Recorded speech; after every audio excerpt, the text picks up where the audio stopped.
Aten, Sermon Confiado, Donna Cariaga, Kian Ko, Miss Chanda Romero, Miss Lorna Tolentino, and Miss Julian Santos with Direct Chito Ronyo. Espanta, hello po. Miss Eugene Domingo!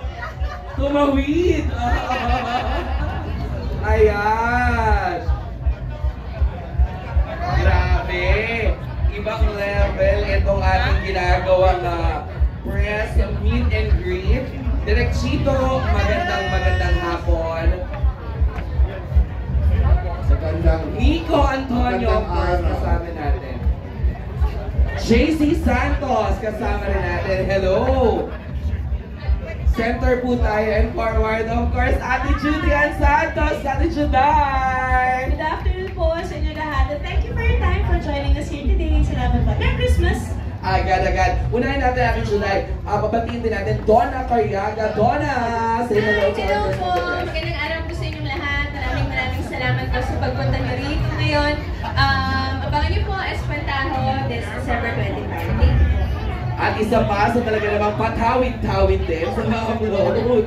The very Ate Uke, sobrang nakakatawa. May naman akong vlog pero mamaya din. Hi! Merry Christmas po and what a celebration!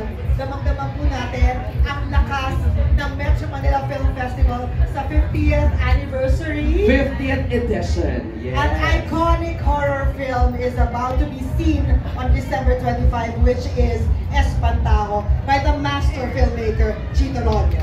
Maraming salamat, Nico! Yun na po, nasabi na po nila, panoorin niyo po, Espantaho, December 25, Christmas Day. Yun! Pero bakit yung damit? Tawid din. The Kingdom din po, panoorin na rin din natin. Mga tawid-tawid, JC! Ayun, December 25 po, kapanood niyo na po ang horror film namin na isang, actually, acting piece. Okay. Directorial piece, writing piece, sobrang kagabi napanood na namin siya, talagang hindi namin alam kung paano siya, hindi namin alam kung mararamdaman namin sa ganda. Ayun, maraming salamat, December 25! Maraming salamat, Sir Mon Confiado. Yes, isa na po yata ito sa pinakamagandang, I guess ito na ang pinakamagandang lineup sa history ng MMFF. Walang tapon lahat ng pelikula, suportahan niyo po lahat.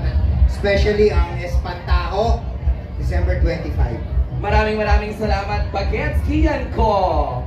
Hello po, panoorin niyo po ang Espantaho on December 25 po. Promise po para sa pamilya.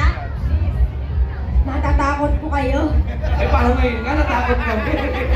Thank you, Yes, natakot kami doon, Ate Oge.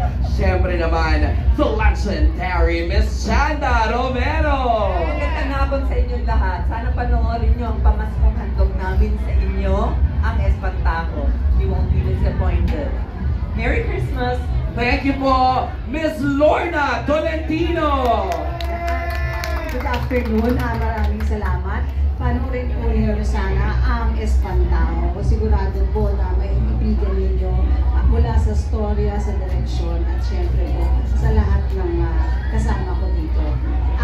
Paki-announce na lang din po sa lahat ng mga kamag-anak nyo na sana tangkilikin ang Metro Manila Film Fest. Maraming salamat. Maraming salamat. Of course, muli, pabatiin natin. Thank you po. Muli pa ako, happy birthday din po, Miss. But happy birthday, Miss LT. Ayan. Happy birthday! Happy birthday. Of course, the Queen of Philippine Soap Opera, Miss Julian Santos Agoncillo. Maligayang bati, nanay! Panoorin po natin lahat on December 25, Espantaho. Sa lahat ng mga nakapanood kahapon, wala kami masabi kundi matinding maraming salamat talaga. Naiyak sila kung bakit, panoorin po ninyo. If you want to forgive, to love, and to accept everything in your family, I think Espantaho is a perfect movie to watch.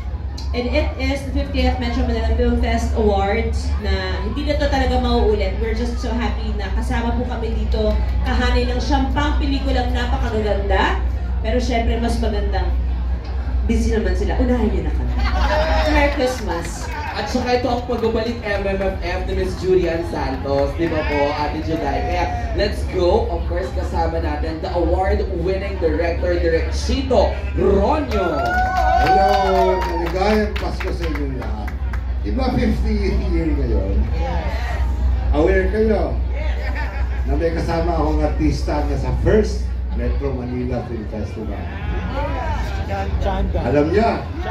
Hindi niyo alam! Hindi kayo nag-google! Alam na direct! Nabanggit kong musical! Tita mo, it's the first actress na kasama sa first Metro Manila.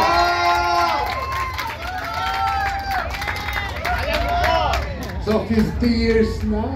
Oh, sa Espantaho lang. Oh, diba? Kailangan panoorin nyo para maintindihan nyo kung bakit. Feeling ko lang maganda yung obra namin. Gagaling dito mga artista. I'm so lucky. Swerte ako na I have them. And of course, how can I forget? Happy birthday kay Lorna. Thank you. Manood po kayong lahat sa Espantaho. Thank you. Maraming